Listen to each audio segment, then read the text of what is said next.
Con estos temas creo que son de vital importancia en lo que se concierne pues al estudio de historia y doctrina. Hemos dicho que ambos siempre van juntos, ¿verdad? Historia con doctrina, siempre van juntos. Me ha gustado un versículo, un encargo de Pablo a Timoteo, y quisiera leerlo antes de poder pasar las diapositivas. Está en el libro de Segunda de Timoteo, Segunda de Timoteo, capítulo 3, versículo es el versículo 14. Miren lo que dice. Dice, pero persiste tú en lo que has aprendido. ¿Cómo dice? Persiste tú en lo que has aprendido y te persuadiste. Persiste tú en lo que has aprendido y ¿qué más? Y te persuadiste. Y atención a la parte final. Sabiendo de quién has aprendido. Eso me gusta. ¿Cómo dice? Sabiendo de quién has aprendido. Apreciados hermanos, nosotros como iglesia tenemos una amplia fuente, bastante literatura, conocimiento propio de nuestra iglesia. ¿Me dejo entender? Pablo le dice a Timoteo, persevera en lo que has aprendido. Pero le dice, ¿sabiendo de qué? De quién lo has aprendido. Nosotros, con la gracia de Dios, tenemos la Biblia, ¿qué más? Tenemos los testimonios, los libros del Espíritu de Profecía para poder aprender. Y después también tenemos los libros históricos, también tenemos libros antiguos. Hemos dicho que la iglesia es, ¿qué cosa? Es columna y baluarte de la verdad. Son 2000 años de historia, 2000 años de conocimiento. Hay muchas cosas por aprender. Pero también es cierto que la sana doctrina, ¿qué va a pasar? Va a sufrir ataques. Antiguos y también, ¿qué cosa? Modernos. Quiero contar una pequeña historia antes de pasar al tema. Se dice que en una ciudad hubieron dos famosos vendedores de telas. Eran buenos vendedores de tela. Y la gente no les compraba de forma inmediata, sino que la gente les escuchaba a ellos vender sus telas y sacaban la misma tela y de pronto empezaba la promoción, 70 pesos el metro, por decir. Y el otro decía, no, llévese usted, señora, a 65 pesos el metro. Y el otro decía, no, llévelo a 60. Y se miraba el otro y se discutía, no, 50, precio final y llévelo. Y la gente miraba a uno, lo miraba al otro, esperando el momento que baje el precio. 40 decía el otro, y no se movía de 40. El otro renegaba, lo gritaba, lo insultaba, y la gente contenta. ¿Por qué? Porque esperaba, ¿qué cosa? El mejor precio, 40 pesos. Y la gente compraba. Y ya sabía, cuando había novedades, los dos traían novedades y de pronto empezaba el precio entre ellos. Y la gente esperaba. Y cuando el precio bajaba, ahora sí se iban al mejor precio. ¿Ganaban quién? Ganaban los compradores. Y los dos se odiaban, no se miraban bien. Pasó unos años y estos hombres decidieron irse del pueblo. Y se fueron los dos. Se fueron los dos vendedores y vendieron sus casas y se fueron de ese pueblo. ¿Y saben qué cosa? Cuando los nuevos compradores llegaron a estas casas, ¿qué descubrieron? Que por debajo estas dos casas estaban, ¿qué cosa? Estaban unidas por un pequeño pasadizo. Y con el tiempo llegaron a saber, ¿qué cosa? Que los dos vendedores eran, ¿qué cosa? Eran hermanos. Aparentemente, ¿qué pasaba? ¿Quién eran los ganadores? Los que compraban la tela Pero la astucia del vendedor, ¿qué cosa era? Eran ellos que al final los que ganaban. ¿Saben lo que esto me enseñó a mí? Es que muchas veces el diablo también es astuto. El diablo puede aparentemente hablar en contra de una doctrina, pero al final, ¿qué va a hacer? Te va a llevar justamente a esa doctrina de la cual tú crees que estás huyendo. No sé si me dejo entender. Hoy, por ejemplo, se habla mucho acerca del vino de Babilonia. Se habla del vino. Hay que salir, escaparnos del vino de Babilonia. Pero cuando al final te das cuenta, vaya a ser que estés aceptando, ¿qué cosa? Doctrinas que son el vino de Babilonia. Hay que tener mucho cuidado. La astucia, escuchen, la astucia es grande. Por eso yo les digo, nosotros somos un pueblo que tenemos doctrina e historia claras, definidas, conocidas. Y Pablo le dice a Timoteo, ¿sabiendo de qué? De quién has aprendido. Amén. Tenemos nosotros entonces mucho que poder aprender. Tenemos bastante dentro de nuestra iglesia para poder aprender. Cuidado de beber, ¿qué cosa? De fuentes extrañas. Vaya a ser que un vendedor te hable en contra de otra doctrina, pero al final, sin que tú lo sepas, dice un dicho, todos los caminos conducen ¿a dónde? Conducen a Roma. Bueno, y Dios quiera que se nos ha invitado, el movimiento adventista ha sido llamado ¿para qué? Justamente para predicar. Me dejo entender, para hablar, para denunciar las herejías de Roma, pero no vaya a ser que traigamos a Roma dentro de nuestra iglesia. Quiero hablar solamente de una doctrina en esta tarde. Y para esto, antes quiero hacer a modo de introducción, leer lo que dice este libro llamado Conflicto de los Siglos. En los tiempos de Lutero, escuchen, ustedes saben que Lutero fue el gran reformador, ¿verdad? Miren, cuando Dios levanta a sus siervos, ¿qué hace el diablo? También levanta los imitadores. Cuando Moisés, ¿se acuerdan ustedes de Moisés? Que cuando estuvo delante del faraón, ¿qué hizo? Moisés agarró las varas y los tiró al suelo. ¿Y en qué se convirtieron? En serpientes. Pero también estaban cerca, ¿quién? Estaban cerca también los hechiceros. ¿Y qué hicieron los hechiceros? También echaron sus varas y se convirtieron ¿en qué? En serpientes. Cuando el pueblo necesita un reavivamiento, ¿qué es lo que hace el enemigo? ¿Qué es lo que hace? Puede producir, ¿qué cosa? Falsos reavivamientos. Mucho cuidado. Cuando Lutero estaba, vamos a llamarle en la cárcel, estaba prisionero 2 años, prisionero por sus propios amigos. El emperador lo quería matar, entonces sus amigos, ¿qué dijeron? La única forma es esconderlo a Lutero. Lo agarraron a Lutero, ¿cómo se puede llamar esta palabra? Lo secuestraron sus amigos y lo llevaron pues a un castillo, ¿no? Ahí estaba 2 años Lutero. Ahí fue cuando él tradujo la Biblia al alemán. Pero él estaba ausente y la gente decía, ¿dónde está Lutero? Empezó la reforma, ¿dónde está Lutero? Parecía que la iglesia estaba sin liderazgo. Pero ahí estaba Felipe Melanchthon, estaban otros líderes, pero no estaba Lutero. Y de pronto se acercan unos hombres ante estos líderes. Y ahí están. Dicen, venimos de parte de Dios. Nosotros vamos a continuar la obra que Lutero ha empezado. Lo vamos a terminar nosotros. Y Felipe Melanchthon dice lo siguiente. No sabían qué hacer. Decían que venían en el nombre de Dios.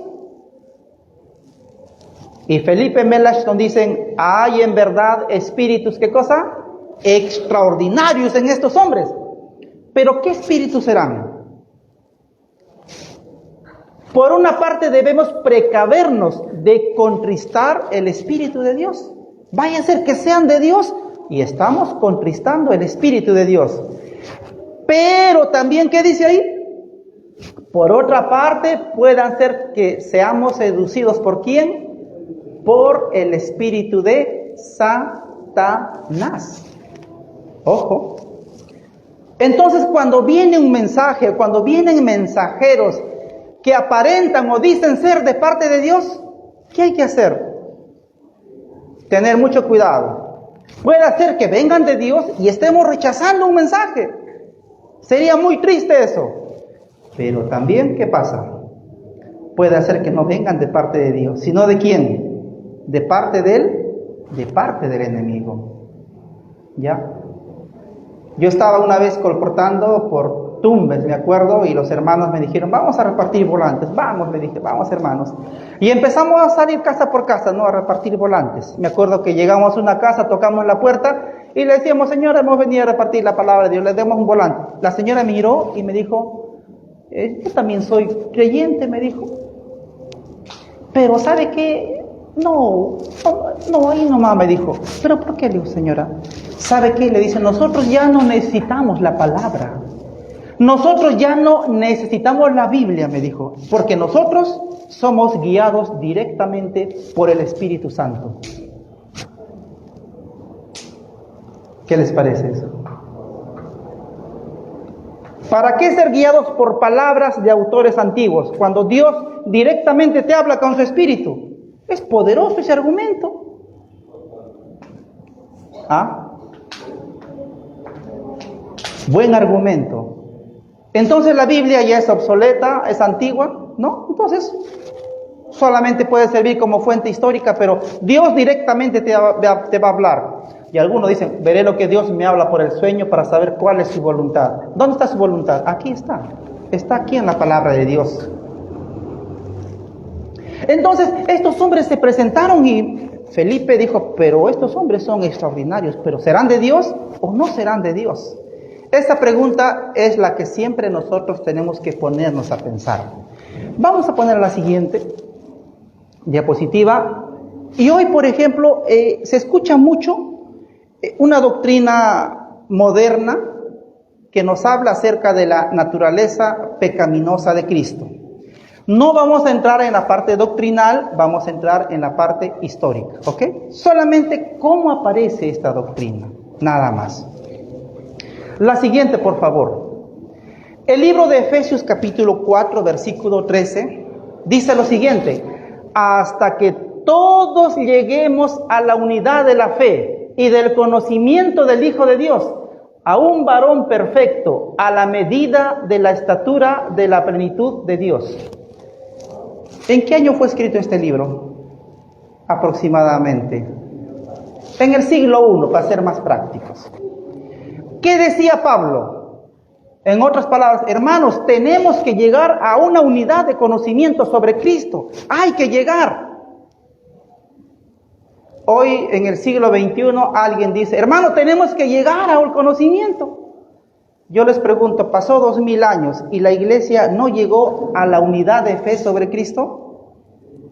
Sí llegó. ¿Me dejo entender? Lugar, tiempo y circunstancias. La siguiente, por favor.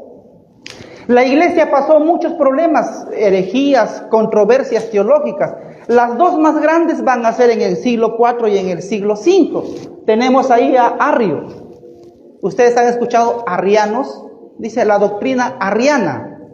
Justamente Arrio era el principal, vamos a llamarlo así, el que sostenía la doctrina que Cristo era un ser creado. Era el Hijo de Dios que fue creado en algún momento. Y esta doctrina fue fuerte en el siglo IV. La iglesia se juntó, se hicieron concilios y la iglesia llegó a la unidad de fe. Que Cristo, ¿qué cosa es? Es de la misma sustancia del Padre, ¿no? Es eterno, es el eterno Hijo de Dios. Entonces la iglesia definió el asunto sobre el tema del Hijo de Dios, de la divinidad de Dios. Y ahora que alguien aparezca y digan, hermanos, tenemos que llegar a la unidad del conocimiento del Hijo de Dios. ¿Qué pasó? Hay que reabrir la historia, hay que aumentar, hay que quitar. Puede ser. Pero nosotros el día jueves hemos estudiado algo. La iglesia, ¿qué pasó? Es como una estructura. Va creciendo, va creciendo. Y también hay doctrinas milenarias, sólidas. Hoy la iglesia no discute. Sabemos claramente que Cristo, ¿qué cosa es? ¿Es creado? ¿Cristo en algún momento nació, apareció en la eternidad? Él es coeterno con el Padre, ¿verdad? Y esa es la doctrina de la iglesia hace 1700 años. Así lo creemos. El siguiente personaje es Pelagio. Pelagio en el siglo V aparece. Y solamente hay dos formas de salvación. Por fe y ¿qué más? Por obras. Este hombre va a aparecer, Pelagio va a aparecer en el siglo V y va a sacar otra doctrina. Justamente va a chocar con el tema que nosotros estamos hablando, el tema de Adán. ¿Y él qué va a decir? No, cada hombre es responsable. No, cada uno nace y tiene que decidir, tiene que elegir el bien y el mal. Pelagio va a decir, más que nuevo nacimiento, más que regeneración, la persona necesita la iluminación del entendimiento. ¿Me dejo entender? La gente tiene que conocer de Jesús y tiene que decidir. ¿Y dónde queda el nuevo nacimiento? Bueno, Pelagio, bueno, la iglesia se unió, condenó el pelagianismo. Bueno, hoy también está volviendo el pelagianismo a la iglesia. Pero eso lo vamos a ver ya en otro día porque es más amplio. Pero yo les pongo estos nombres, buscan en internet las doctrinas pelagianas, las doctrinas arrianas. ¿Por qué? Porque lo que fue antes, ¿qué va a pasar? Va a volver a ser ahora. No hay, dijo Salomón dijo, no hay nada nuevo debajo de ¿qué? Debajo del sol. Lo que ha sido, será. ¿Me dejo entender? Entonces, pero cuando desconocemos esta historia, viene o sopla un viento de doctrina y ¿qué decimos? Esa es la luz de Dios. Es la luz de Dios, es el mensaje del fin. Puede ser cierto y sea de parte de Dios, pero que también puede hacer que no sea cierto y no venga de parte de Dios. Ahora tienes que decidir, tienes que elegir, tienes que estudiar. ¿Me dejo entender? Y la Biblia, y también dice la Biblia que algunos, ¿qué va a pasar? Teniendo ¿qué cosa? Comezón de oír. ¿Qué va a pasar? Van a apostatar de la fe. Eso está escrito. Van a apostatar de la fe. He dicho que solamente voy a hablar acerca de la historia nomás de esta doctrina que algunos creen que es parte del adventismo. Bueno, después voy a hablar de esto. Este hombre se llama Edward Irving. No es muy conocido. Jóvenes que son universitarios, que manejan internet.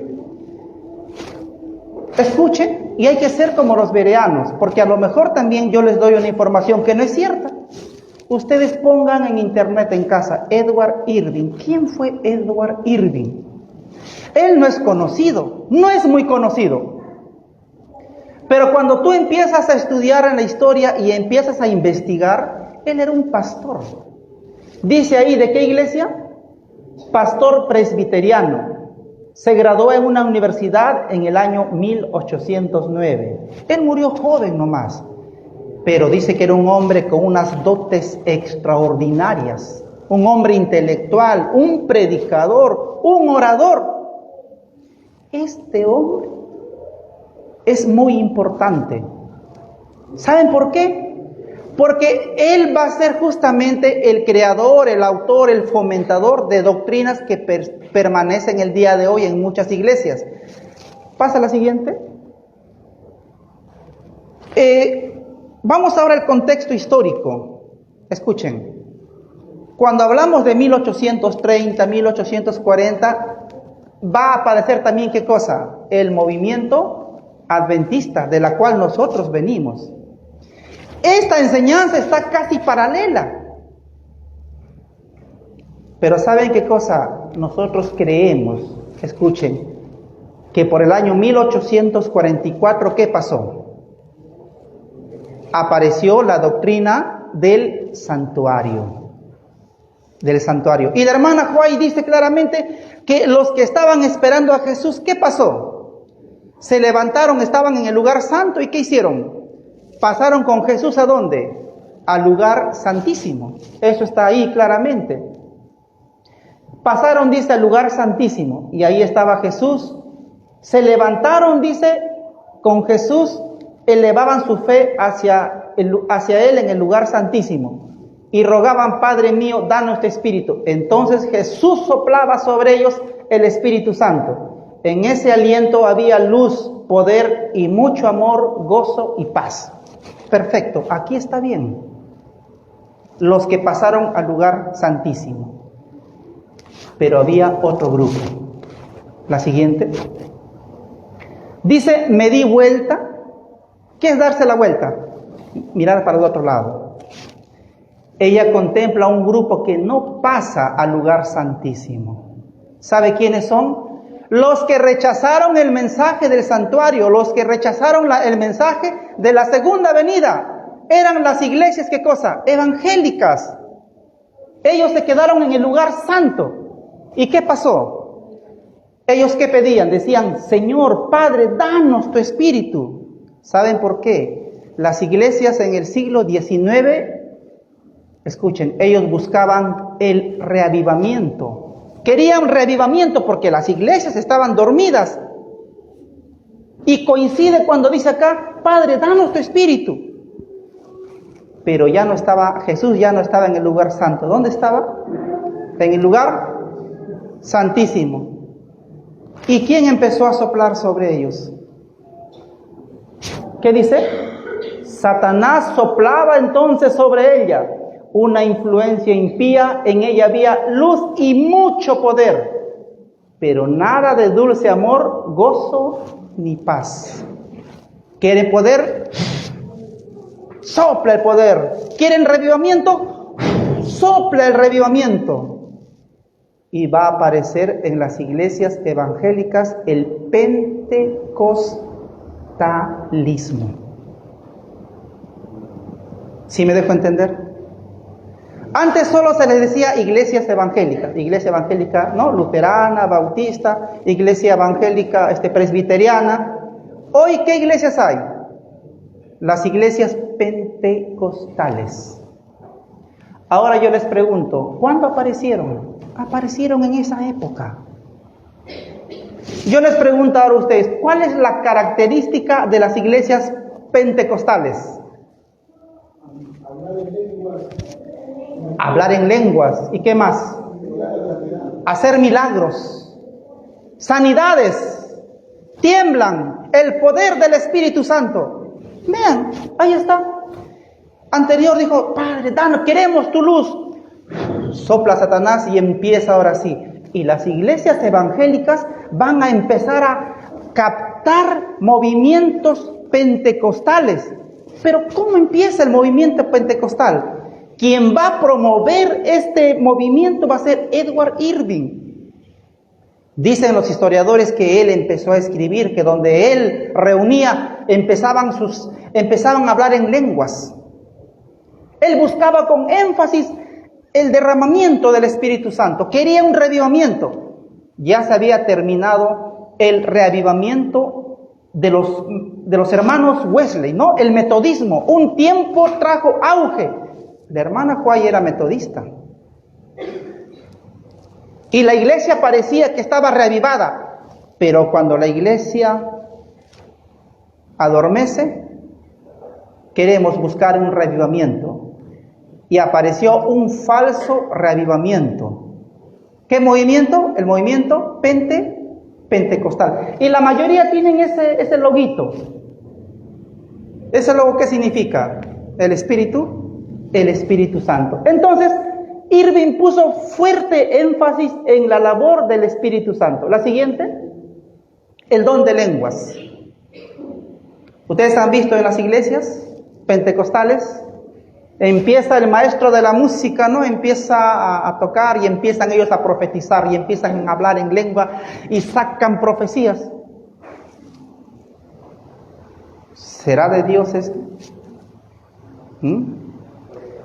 Y a veces han dicho, hermanos, a tu iglesia lo que le falta es el Espíritu. Si la iglesia adventista tuviera ese poder a hablar en lenguas, a hacer milagros, sería otro. Falsos reavivamientos. ¿Qué más?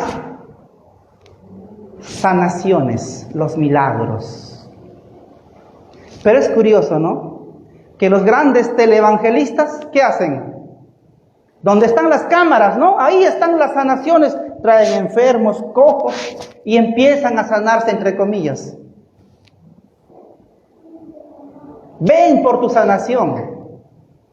Esto apareció justamente en esos tiempos, 1830, 1840, casi pegado con el movimiento adventista. ¿Me dejo entender? Así como Moisés hacía la obra de Dios de echar las varas y que se convertían en serpientes, lo mismo imitaban los magos. Y cada vez que Dios actúa, el diablo también actúa. Se levanta el movimiento adventista y también empieza el movimiento pentecostal. Y muchas veces queremos un reavivamiento en la iglesia. Y mucho cuidado, porque pueden venir también falsos, ¿qué cosa? Falsos reavivamientos. Ahora vamos a la tercera. ¿Saben dónde aparece esta doctrina de que Cristo tenía naturaleza pecaminosa? Es Edward Irving. O sea, el mismo autor, el mismo que fue usado para insertar la doctrina del don de lenguas, el de sanaciones, es el que también va a empezar ahora en la doctrina a hablar de un Cristo que tenía naturaleza humana pecaminosa. Les vuelvo a decir, busquen en internet, investiguen de dónde provienen ciertas doctrinas. Vaya a ser que nosotros estemos entrando a la iglesia, ¿qué cosa? ¿Qué estemos trayendo? Doctrinas pentecostales. Este hombre, a ver la siguiente, hay un libro en inglés, lo hemos bajado, pero está en inglés. Este libro dice sobre la naturaleza humana de Cristo. Está en inglés. Son varios, como 6 secciones. Y en ellas él empieza a hablar. Lo que a mí yo me pongo a pensar y digo, ¿pero quién inspiró a este hombre? Solamente hay 2 autores. O es Dios, o quién. O es, ¿qué cosa? El enemigo. Porque Jesús mismo dijo que también, ¿cómo dijo esta parte? No puede, Belcebú, creo, no puede estar dividido, no pueden luchar. Si se va a insertar el don de sanaciones, si se va a insertar milagros, profecías, y ese mismo autor va a hablar también de un Cristo que tiene naturaleza pecaminosa, bueno, yo les dejo a criterio de cada uno de nosotros.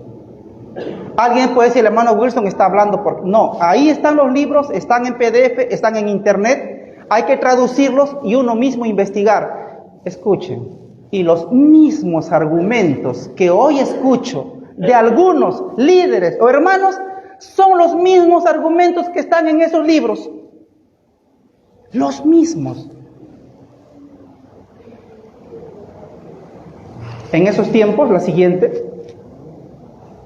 Este hombre llamado William Urwin es también un reverendo. Recuerden que todavía no estaba el adventismo en 1831. Este reverendo, cuando lo va a escuchar Y cuando va a ver que Edward Irving empieza a pedir los púlpitos de las iglesias, él se preocupa y le empieza a escuchar qué es lo que predica Edward Irving. Y cuando él se da cuenta que Edward Irving está atacando la naturaleza humana de Cristo, él va a sacar un libro en respuesta. Y ese libro dice, en respuesta a las opiniones, ¿qué más dice? No bíblicas de la persona de Cristo y la expiación. El libro que sacó el reverendo Edward Irving en el año 1831. Y cuando tú te pones a leer los mismos argumentos que se presentan hoy en día. Ahora yo les digo lo siguiente. Doctrina e historia, ¿qué les dije? Van de la mano. Solo hoy es historia, pero queda a cada uno de nosotros, ¿qué cosa? ¿Qué cosa? Investigar, analizar. Lo que dijo Pablo a Timoteo, y tú sabes de quién has aprendido. ¿De quién has aprendido? Ahora, ¿cómo llegó esta doctrina al adventismo? Es otro tema. ¿Cuándo llegó al adventismo? Es otro tema. ¿Me dejo entender? Pero el tema de la naturaleza pecaminosa de Cristo está muy ligado a doctrinas pentecostales. Yo sé que hay autores y hermanos que pueden decir, no hermano, pero es el mensaje de 1888, es parte del mensaje del triple mensaje angélico, es parte del mensaje final. Podrán decir, pero lo que no van a poder negar es que el origen de esta doctrina empieza juntamente con el ¿qué dije? Con los pentecostales, pentecostalismo. Y yo les pregunto, ¿de una cisterna podrá salir agua dulce y también agua salada? No. Y para que se sorprendan más, Edward Irving habla de profecías, habla también sobre el beneficio del sábado. Mucho cuidado, el peor engaño es cuando hay un mensaje que tiene mucha verdad, pero ¿qué cosa? Con gotas de veneno. ¿Me dejo entender? Ya se explicó en la primera parte. El diablo conversó con Eva y le aceptó todo. ¿Pero qué pasó? Le agregó un poquito de veneno, suficiente. Cambia todo. Por eso Pablo dice, persiste en lo que has, ¿qué cosa? Has aprendido. Y también dice, ¿qué cosa? Sabiendo de quién lo has aprendido. El tema que yo hice acá, esos cambios generacionales. Escuchen. El enemigo también es poderoso, es influyente. Y así como hay generaciones de creyentes, también hay generaciones de líderes. Líderes antiguos como Josué, como Moisés, que conocían la historia y la doctrina. Pero también se levantan líderes, como dice la palabra, que no sufrirán, ¿qué cosa? La sana doctrina. No voy a hablar más. Cada uno es responsable. ¿Me dejo entender? Cada uno es responsable de estudiar, de analizar. Como dice acá el lema, ¿cómo dice? La verdad os hará libres. La verdad nos tiene que hacer libres. Pero recordemos también que hay una sana doctrina. Hemos estudiado el día de ayer el tema de los dos Adanes, ¿verdad? Hemos estudiado hoy también el tema de los dos Adanes. Nos falta una tercera parte. Los dos Adanes, las dos simientes. Solamente nos falta este tema. Pero hermanos, que Dios nos ayude. Amén. Que Dios nos ayude. Recordemos lo que dijo Pablo a Timoteo. Sabiendo, ¿cómo dice? De quién has aprendido. Ahí termina. Ahí está. Y un último consejo. Primera de Corintios, capítulo 4, versículo 6. ¿Cómo dice? Hermanos, les hablo de estas cosas por su propio bien. ¿Cómo dice? Pablo dice, yo les hablo por su propio bien. ¿Qué más? Y poniendo como ejemplo a Apolo y a mí mismo, les digo para que por nuestro ejemplo, ¿qué dice? Aprendan ustedes ¿a qué? A no ir más allá de lo que está escrito. Yo quisiera que ustedes lo repitan eso. ¿Cómo dice en negrito? No ir más allá de lo que está escrito. ¿Y saben qué cosa estas últimas doctrinas? ¿Dónde está su fortaleza? Cuando se van más allá de lo que está escrito.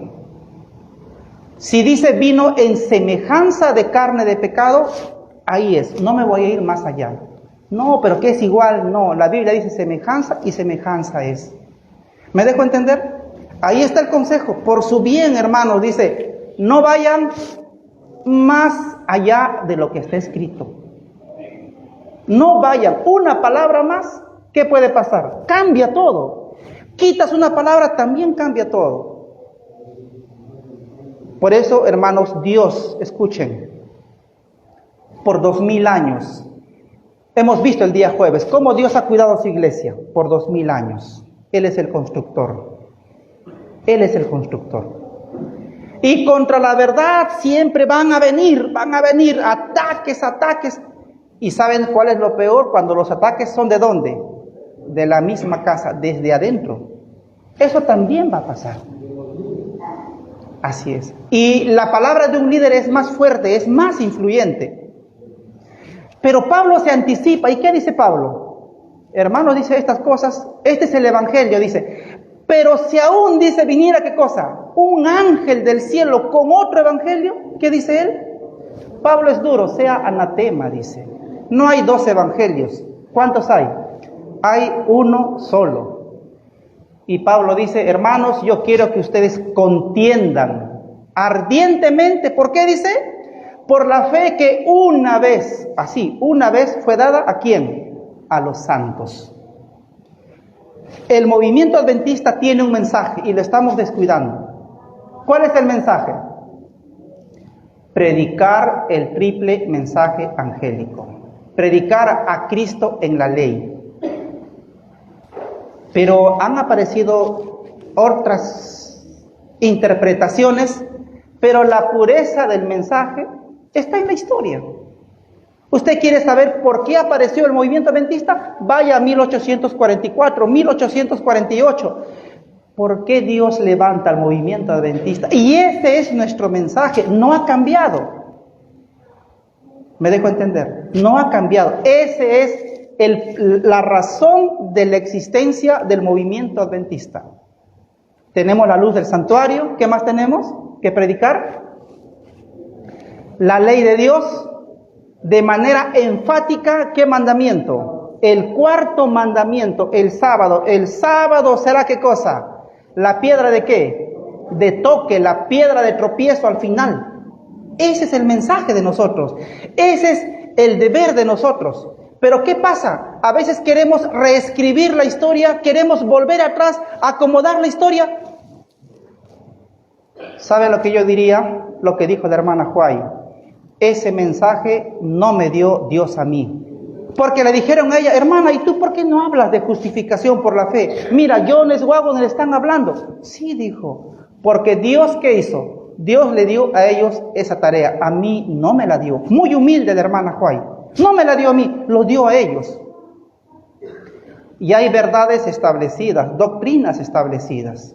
Nosotros como pueblo adventista tenemos doctrinas que tenemos que anunciar. Doctrinas que no tienen otras iglesias. Cuando hablamos de santuario, ¿les ha pasado a ustedes? Otras iglesias, el santuario, cero, nada. Hablas de la ley de Dios el sábado, no hay. Hablas también de profecías, no hay. ¿Quién tiene esta preciosa verdad? El movimiento adventista. Ese es nuestro deber. Y cuando Dios venga, ¿qué va a decir? Siervo útil o siervo inútil. ¿Qué has hecho? con el talento? ¿Qué has hecho con el tiempo que yo te di? Ustedes aparecieron en el siglo XXI, este era su deber. ¿Lo hicieron? ¿Lo cumplieron? No estamos para reescribir la historia. La historia ya está escrita. Doctrinas sólidas ya están fundamentadas. Pero hay un deber de nosotros como iglesia. Y ese deber es del cual Dios nos va a pedir cuentas. Que Dios bendiga su palabra en el nombre de Jesús. Amén.